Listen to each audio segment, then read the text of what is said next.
Ladies and gentlemen, welcome back to The Witcher 3 with Fungi Nick. That is me.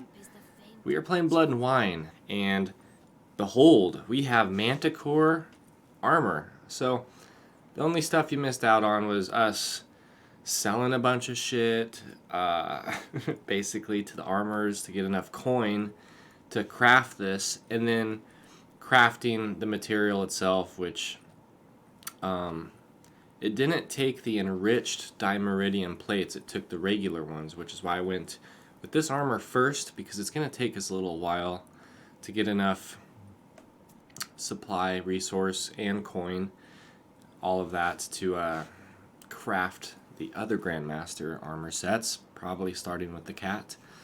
So I'm just going to walk you through what this armor does real quick, how it's changed our play style, that sort of stuff, and kind of just what I cleaned up during that day where I didn't really stream anything.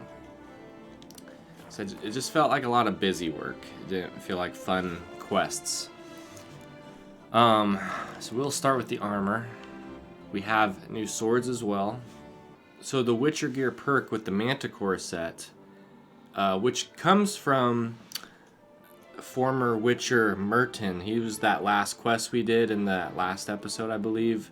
He's the one that left the path in search for enlightenment and visited the temples of Labiota or something like that. So it was a very interesting storyline indeed. So go check that out if you missed that.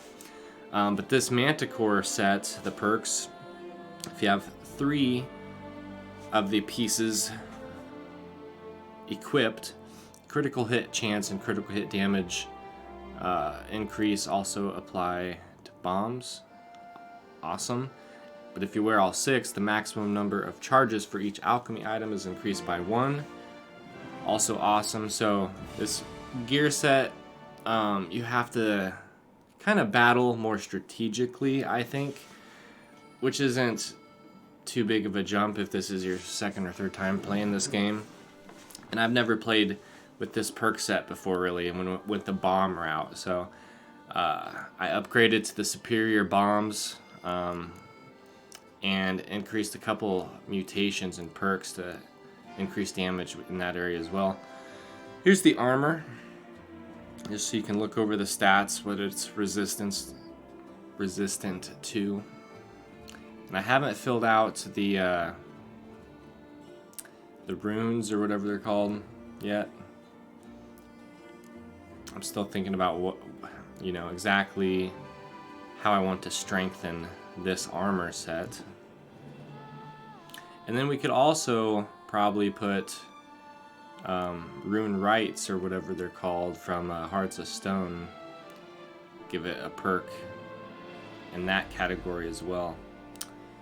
I think you saw all this for now, so yeah, these are that's the Manticore armor set right there. I'll show you what I did to the character. We upgraded to the level 2 Euphoria. So toxicity increases damage dealt by swords and signs. So if I just take a quick potion now, that could be like Swallow or the Griffin decoction or whatever, which increases strength. I can really strengthen my attack. Because the previous playthroughs always went like a light armor attack heavy, which does a lot of damage and is kind of straightforward. But I'm also curious to see if you can't really achieve that attack power if you play strategic enough and use potions and maximize the mutation damages, all that sort of stuff. Now I'm going to try to save up a bit and get this ability here too, because I think that'll be advantageous at some point. Yeah, I kind of just started leveling this out a lot because I knew I was going to do a bomb heavy character. And so now when a bomb explodes, I have fragments and extra explosions, extra damage, extra bomb slots, because I also used a perk you see that little yellow square. I'll show you right now. Heavy artillery increases bomb damage by a lot, but it decreases the amount. So that one perk over here kind of offsets that a bit. United Kingdom is calling me. Haven't had that number yet. So yeah, I started off with that, and then I went over here because obviously I wanted to still be powerful, and started increasing mostly fast attack perks. That one's kind of nice. I leveled that one all the way too, just because eventually I would like to get to this bottom row. So here are the overall player stats. If you just want to, if you're curious what the Manticore armor set looks like, as well as how powerful it is, some of the perk sets you can attach with this armor.